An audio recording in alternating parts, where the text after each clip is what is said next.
اعوذ باللہ من الشیطان الرجیم بسم اللہ الرحمن الرحیم بہ نستعین وہو خیر ناصر و معین وصلی اللہ علی سیدنا و نبینا بالقاسم محمد وعلی آلہ الطیبین الطاہرین المعصومین لا سیما بقیت اللہ فی الارضین روحی وارواح العالمین لتراب مقدمہ الفدا اما بعد۔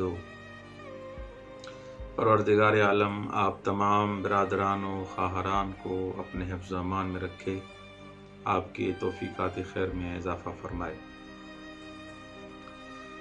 آج کل سوشل میڈیا پر اور مختلف گروپس پہ ایک سوال کیا جا رہا ہے حضرت آدم علیہ السلام کی عصمت کے بارے میں کہ الیاذ باللہ عصا آدم و ربہ کی جو آیت ہے، اس کے ذیل میں کچھ افراد کیا کہہ رہے ہیں اور کچھ کیا کہہ رہے ہیں، تو اس کے بارے میں بند حقیر کچھ عرائض پیش کرنے جا رہا ہے۔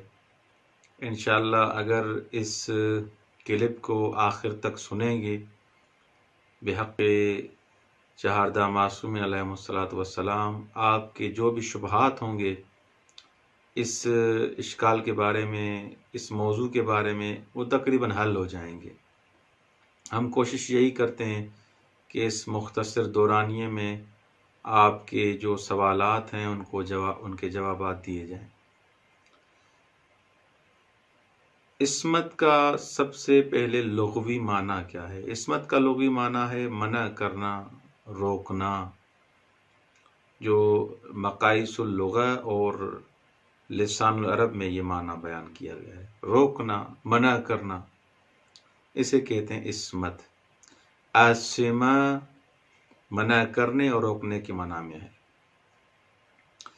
اصطلاحی معنی یہ تو لغوی حساب سے معنی ہوا۔ اصطلاحی میں ان العصمت عبارت عن لطف یفعل اللہ بالمکلف بحیث لا یکون له مع ذلك داع الى ترک الطاعة ولا الى فعل المعصیة مع قدرته على ذلك۔ عصمت عبارت ہے اس لطف سے جو پروردگار عالم اپنے مکلف کے لیے انجام دیتا ہے، پھر اس لطف الہی کے سائے میں مکلف کے لیے اطاعت کو ترک کرنے یا معصیت کو انجام دینے کا کوئی انگیزہ ہی باقی نہیں رہتا اس لطف پروردگار کی وجہ سے۔ البتہ ترک طاعت اور فعل معصیت پر قادر ہوتا ہے۔ یعنی کیا؟ یعنی مجبور نہیں ہوتا معصوم کہ یہ گناہ انجام نہ دے اور یہ واجب انجام دے، مجبور نہیں ہوتا، با اختیار ہوتا ہے، لیکن اس لطف پروردگار کی وجہ سے اس گناہ، اس معصیت کو انجام نہیں دیتا۔ یہ جو ہم نے عصمت کی تعریف کی، در واقع یہ فاضل مقداد جو مشہور متکلم ہیں اور انہوں نے یہ تعریف کی ہے۔ دوسرے متکلمین کی اگر آپ کو کتابیں اٹھائیں گے تقریباً یہی تعریف کرتے ہیں۔ عصمت کے بارے میں کچھ نکات کا یاد کرنا اور سمجھنا ضروری ہے۔ جب تک یہ نکات، یہ چیزیں آپ نہیں سمجھیں گے، آپ کو عصمت کا مفہوم اور عصمت کا باب سمجھ میں نہیں آئے گا۔ سب سے پہلے کہ عصمت ایک وہبی چیز ہے، عطائی چیز ہے، یعنی یہ عصمت اس دنیا میں آ کر نبی یا امام اکتساب نہیں کرتا، کسب نہیں کرتا، حاصل نہیں کرتا، بلکہ یہ ایک لطف و عنایت الہی ہے جو اول پیدائش سے ہی نبی اور امام کو حاصل ہوتی ہے۔ یہ چیز ذہن نشین کر لیں، یعنی پیدا ہونے سے ہی، ولادت سے ہی وہ معصوم ہوتے ہیں۔ دوسری بات آپ ذہن نشین کر لیں کہ عصمت کی صورت میں نبی یا امام مجبور نہیں ہوتا۔ اگر آپ کہیں کہ فلاں امام معصوم ہے، وہ نبی معصوم ہے، بلکہ مکتب تشیع کا نظریہ ہی یہی ہے کہ تمام انبیاء اور معصوم اور امام ائمہ کیا ہیں؟ معصوم ہیں. تو یہ مجبور نہیں ہوتے، بلکہ اختیار اور قدرت کے باوجود، ان کو اختیار بھی ہوتا ہے، ان کو قدرت بھی ہوتی ہے، لیکن اس کے باوجود وہ معصیت الہی نہیں کرتا. نمبر 3 جس کا جاننا ضروری ہے وہ یہ ہے کہ عصمت کے 2 اہم رکن ہیں، اور سیدھی سی بات ہے جب تک وہ 2 اہم رکن نہیں ہوں گے تو عصمت متحقق نہیں ہوگی. نمبر 1، معصوم خطا، نسیان اور سہو سے بھی محفوظ ہوتا ہے. یعنی معصوم سے اشتباہ یا بھول چوک کی وجہ سے بھی غلطی نہیں ہوتی، سہون بھی کوئی غلطی نہیں کرتا، اور نہ ہی بالآخر بھول کی وجہ سے کوئی غلطی کرتا ہے. نمبر 2، دوسرا رکن یہ ہے کہ معصوم عمدن بھی معصیت خدا نہیں کرتا، نہ نسیان کی صورت میں، نہ سہو کی صورت میں، نہ عمدن جان بوجھ کے. معصوم کبھی بھی غلطی نہیں کرتا، کبھی بھی گناہ نہیں کرتا. اچھا، یہ عصمت کیوں معصوم ہوتا ہے؟ یہ اس پہ تھوڑا توجہ کریں. عصمت کا سرچشمہ وہ لطف و عنایت الہی ہے جو علم کی صورت میں جلوہ گر ہوتا ہے. کیسے؟ وہ ایسے کہ پروردگار عالم معصوم کو گناہ اور معصیت کی حقیقت کا علم عطا کرتا ہے. یعنی گناہ کی حقیقت معصوم کے لیے عیاں اور ظاہر ہوتی ہے، جس کی بدولت، اس علم کی بدولت، اس حقیقت کی بدولت جس سے آشنائی اس کو عطا کی جاتی ہے معصوم کو، اس علم کی وجہ سے وہ گناہ کی زشتی اتنی اس کے لیے، امام کے لیے اور نبی کے لیے واضح اور عیاں ہوتی ہے جیسے ہمارے لیے غلاظت، گندگی. ہم کبھی بھی گندگی اور غلاظت کے قریب بھی نہیں جائیں گے. کیوں؟ کیونکہ اس غلاظت اور گندگی کی حقیقت ہمارے لیے عیاں ہے، واضح ہے. معصوم بھی اسی لیے گناہ انجام نہیں دیتا کیونکہ گناہ کی حقیقت، گناہ کی واقعیت امام اور نبی جانتا ہے.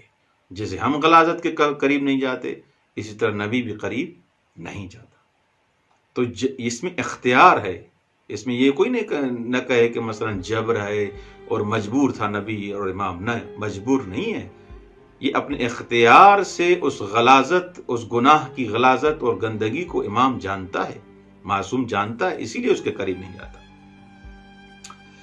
دوسرا یہاں پر ایک سوال پیدا ہوتا ہے، کیا علم کی وجہ سے بھی انسان معصوم بن سکتا ہے؟ اگر کوئی علم، مثلا کسی کو علم حاصل ہو جائے.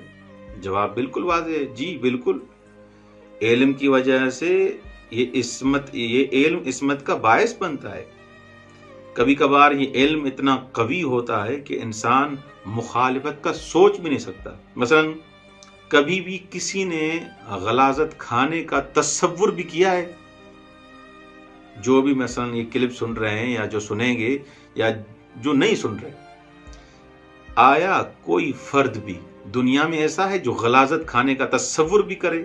بالکل بھی نہیں. کیوں؟ اس لیے اس عمل کی شناعت اور زشتی اور بدی اتنی روشن اور عیاں ہے کہ اس عمل کا سوچ بھی نہیں سکتا. اس اعتبار سے معصوم کے لیے بھی معصیت اور گناہ کی شناعت اور اس کی بدصورتی، اس کی حقیقی تصویر اور زشتی واضح اور روشن ہوتی ہے. اس کی وجہ سے امام کبھی بھی اس گناہ کا تصور بھی نہیں کر سکتا.